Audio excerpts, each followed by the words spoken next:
Hey, what's up you guys? My name's Mina. Welcome to my channel, Mina Reads, and today we are going to be talking about some of the books that I want to read by the end of the year. So this is the end of the year book tag, and I'm very excited to do this. I don't do tags that often on my channel, but I always love doing them, so I hope you guys will be into it.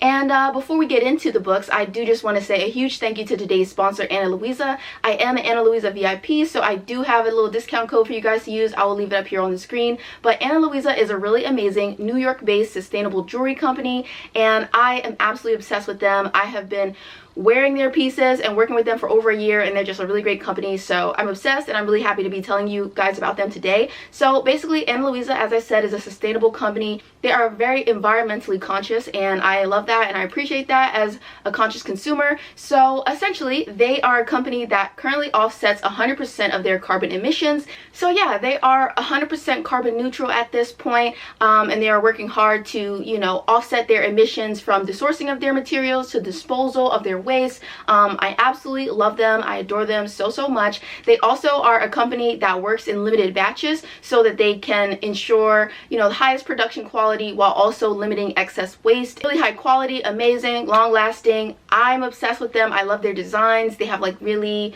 kind of like dainty, amazing pieces. That's how I always describe them, dainty. But like, I love them. I feel like their jewelry is not like too strong. They do have statement pieces if that's more your thing, but I really love like their more simplistic chains. Price range does start at about $39, and then they have like some higher end pieces that are more expensive, but I absolutely love them. I think they're so great. I'm going to show you the pieces that I got. So the one that I'm wearing right now, this necklace, this is their Hannah necklace, which is a collaboration with BookTube's very own Hannah from A Clockwork Reader. I have had my eye on this necklace for ages, and I'm so happy that I finally got it to support her because I love her channel.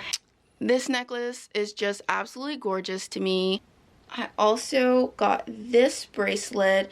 I don't usually wear bracelets, but I wanted to start, and I love gold jewelry, so I was like, yeah, let me just get like a gold chain, and it's so cute. I love it. I've been wearing it all the time. And the final piece that I got is this really beautiful necklace, and it's like a nude figure. I'm going to show you a picture of it here. I absolutely am obsessed with this necklace. You guys should totally check it out. I will leave the link to Ana Luisa in the description below, and if you use my code MINAREADS10, you can get 10% off your purchase.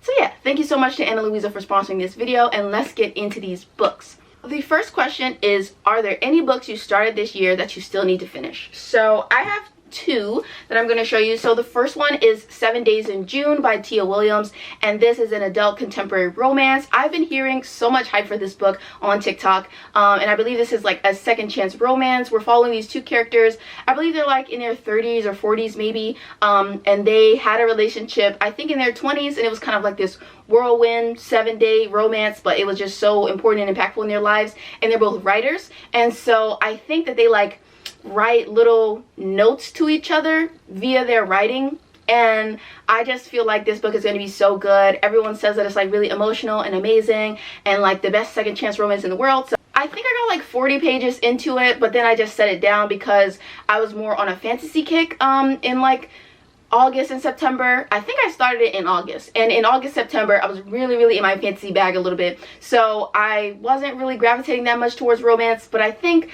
I'm ready to dive back into this one, and I can't wait. I hope it's going to be as amazing as everyone has been saying, and yeah, TikTok really seemed to love this one, so I'm praying that I love it too. So the next one is going to be The Stone Sky by N.K. Jemisin, and this is the third book in the Broken Earth trilogy, and I absolutely adored the 5th season so much, and I really liked the second book, which is called Obelisk Gate. I really liked that book, but I did have a little bit of an issue with that book, and I felt like the issues were exacerbated in this third book, so I did get not halfway, but yeah, I'm like 153 pages into this, and I started reading this like over the summer, I think, but I just put it down because in the Obelisk Gate and in this one we get another POV. So the main character in the other books is this character Esun, and a few other POVs, but like I really liked Esun's POV. And in the second and third book, we're introduced to Esun's daughter, Nessun, and Nessun's chapters, I do not like reading them. Like, there's nothing wrong with Nessun. Like, she's a fine person. She's like a child. I don't like reading child POVs, and there's a character that exists in her POV that gives me the ick so badly, and so like I really have been struggling to get through her chapters. So it really forced me to put this book down, but I do want to give it another chance, and I do want to finally finish out this series. So maybe next month in November, I will hopefully get to reading and finishing this. Okay, so the next question is, do you have an autumnal book to transition you into the end of the year? So it is already like well into autumn, but I do have 2 books on my like current TBR that I feel like would be good answers for this question. The first one that I have is The Year of the Witching by, who is it by? Alexis Henderson. So I believe this is like a horror novel, and it's set in like this puritanical kind of cult basically. Yeah, so I think it's supposed to be about this main character, Emmanuel, discovering some secrets about this community cult that she lives in. And I'm pretty sure this was nominated for like the Goodreads like best horror of the year in 2020, I think. So I'm pretty sure this is a horror novel, and the cover looks pretty spooky. So I would say it gives me spooky season, autumnal vibes, definitely. So then I have The Ex-Hex by Erin Sterling, and this is a witch paranormal romance. So it's about this girl, and her boyfriend broke up, and it was like a bad breakup. She's super heartbroken, and so she does what any witch does, and she puts a breakup curse on her ex-boyfriend. And so I think this is her, basically, she kind of did it as like a practical joke type thing, not thinking that the curse will be like really strong or anything like that. But her ex happens to come back into town, and like everywhere he goes, he causes like some great catastrophe, and so the hex is a bit stronger than she imagined. And so I believe this is like a second chance romance, and it seems really interesting. A lot of people have been saying that it's really like fun, lighthearted, whatever. So yeah, I think this will also be a good one for the end of spooky season. I'm hoping to read this within like the next week or so if my school schedule allows. So yeah, I'm really excited about this one. And it's been on my radar for a really long time. The next question is there a new release that you're still waiting for? And I would have to say that my new release that I'm still waiting for is The Bone Shard Emperor by Andrea Stewart. I absolutely adored The Bone Shard Daughter. I read that in August, I believe, and oh my god, it was so good. And it's set in this world where basically bone shard magic, so like a type of bone necromantic magic exists, and the emperor, the current emperor, he uses his bone shard magic to like power these constructs that he uses to run his kingdom. And the main character that we follow is a woman named Lynn, who is the emperor's daughter, and she is suffering from some kind of memory loss, so she doesn't remember all that much about herself and about her family, about her magic or anything like that, but she needs to learn how to control these constructs and use bone shard magic so that she can like ascend to the throne and become the next emperor. So that's what's happening in The Bone Shard Daughter. There are some other characters in that as well, but like Lynn's story is the main focus, I would say. But it's very like, it's very creepy, and there's a lot of like mystery elements to it, and yeah, it ends on a really big cliffhanger. So I am very excited to be digging into The Bone Shard Emperor, and I believe this comes out in November. So yeah, I cannot wait to read this. I'm just like, I'm so excited, and I can't wait to be reunited with Lynn because I absolutely adored her. She was the moment. I really loved her. Next question is, what are 3 books that you want to read by the end of the year? So the first one is going to be The Atlas 6 by Olivia Blake. So I believe this is Dark Academia. They have magic. They're at some kind of like magical school. I believe there's some kind of competition involved. I don't know all that much about the plot, and I don't necessarily want to know too much about the plot. I want to be surprised and shocked and all that good stuff.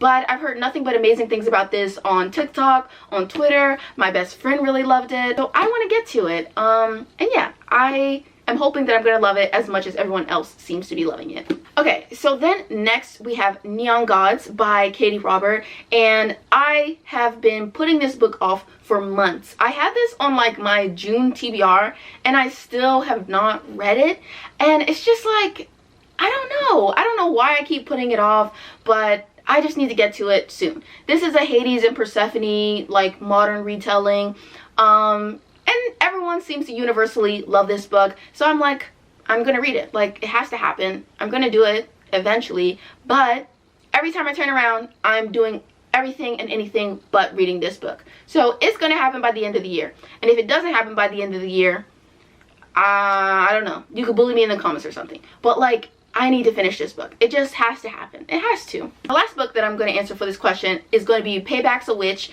by who is it by? I believe it's by Lana Harper, and this is a sapphic, like, paranormal witch romance, and it's about these two witches. They were both dating this guy. He's a piece of shit. They're trying to get, like, revenge on him. It kind of gave me, like, a John Tucker Must Die kind of vibe. Like, that's what I got from the synopsis, and I fucking love John Tucker Must Die.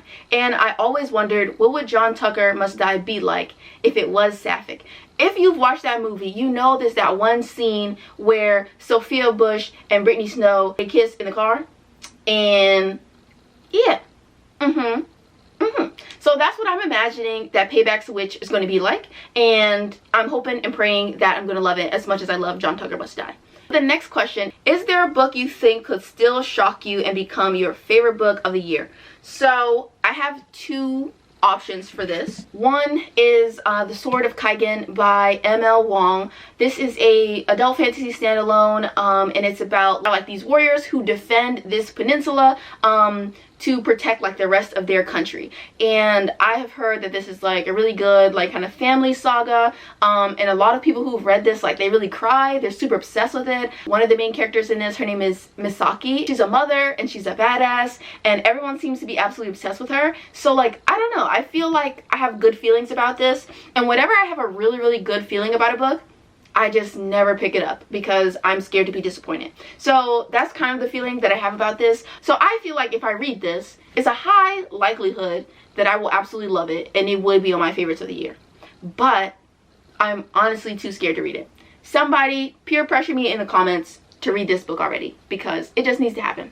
I think the other book that has the possibility of becoming one of my favorites of the year is The Heroes by Joe Abercrombie. So I am very much on the Joe Abercrombie bandwagon, you guys. Like, I am obsessed with his First Law World. I just absolutely love the series.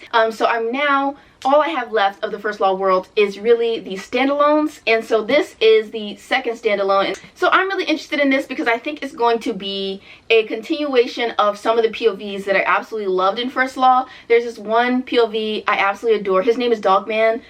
Don't judge me. His name is Dogman, and I absolutely fucking adored his POV, and I really liked learning about the Northmen. I think the Northmen are some of the most interesting, for me personally, interesting characters to read about in the series. So I'm excited to read this book where I think most of the POVs will probably be Northmen. Very excited to read this, and I feel like it has a high possibility of being a 5-star, and I think I'm definitely going to enjoy it probably more than I enjoy the other standalones in the series. So the last question is, have you started making any reading plans for 2022?